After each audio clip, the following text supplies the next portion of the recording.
The detention center on the US military base in Guantanamo Bay, Cuba, has been a controversial symbol of America's unfinished business in the war on terror that President George W. Bush launched 12 years ago. Now the Obama administration is preparing to relocate many of the 166 detainees still held at the base. Pentagon correspondent Julian Barnes joins us with the story. Good morning, Julian. Good morning. So, Julian, President Obama pledged to close down Gitmo, as the detention center is known, 4 years ago. But that process stalled. Is it for real this time? Well, it's hard to tell. But what is for real is the Obama administration is going to make another push at it. They're once again going to start the process of transferring people out. We've got 86 people there who have been cleared for transfer that no longer necessarily represent a threat to the United States. The military has decided a while ago that they can be transferred to their home country. This process has stalled. It's going to start going again. So, when we talk about the transfer to their home countries, how do they go about that process? I believe Yemen is a place in particular that's likely to receive a lot of those people. That's right. 56 of the 86 are from Yemen, and the administration has a self-imposed ban on sending people to Yemen, which was put in place after the Christmas Day bomber, the underwear bomber in 2009.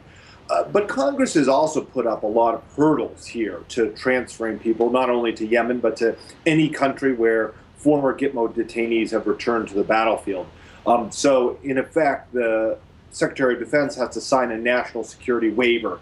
They haven't done that. That's been on the books since 2012, but they haven't done any of those waivers yet. We now believe that that waiver process will begin in the weeks and months to come. But is that likely to draw criticism from conservatives who fear that we're just, plonking these potential new terrorists into a volatile situation? That's exactly right. There have been a number of Republicans like Kelly Ayotte of New Hampshire who have really raised questions about the administration's record on releasing Guantanamo detainees. Yesterday, she said that there are some serious questions about sending people back to Yemen. Senator Ayotte and a lot of other Republicans want to see Guantanamo stay open, and so they do not see the need to transfer people out. And what is the record? I mean, do we have any evidence that previous detainees who were transferred, in fact, got back into terrorist activities? There definitely have been. The official numbers are about 24%, although, people debate whether that is higher or lower of the detainees. In Yemen, there is a confirmed case that one former Guantanamo detainee joined al-Qaeda in the Arabian Peninsula and was killed by Yemeni forces. So there definitely is some detainees who have returned to the battlefield. But Yemen has a plan this time to monitor detainees, to rehabilitate detainees, to prevent these people from returning to the battlefield. The two governments have been negotiating this for the last few months. There's a new government in Yemen which promises its track record will be better than its predecessor. Right, and I understand that there's obviously been some controversies for some time now around a related issue, and that is the use of drone strikes, and that there's a letter out there that I believe has been sent from Eric Holder addressing these assassinations of American citizens. Tell us a bit about that, please.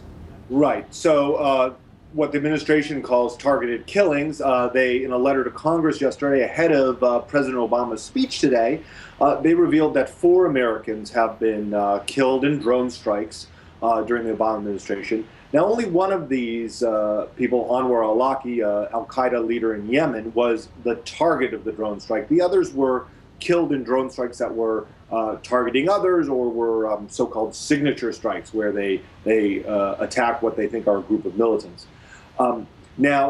This is coming out ahead of this speech today, where President Obama is going to address, at least in broad terms, his drone policy and the attempts to put a solid legal foundation underneath the use of drones. It's a difficult task, perhaps.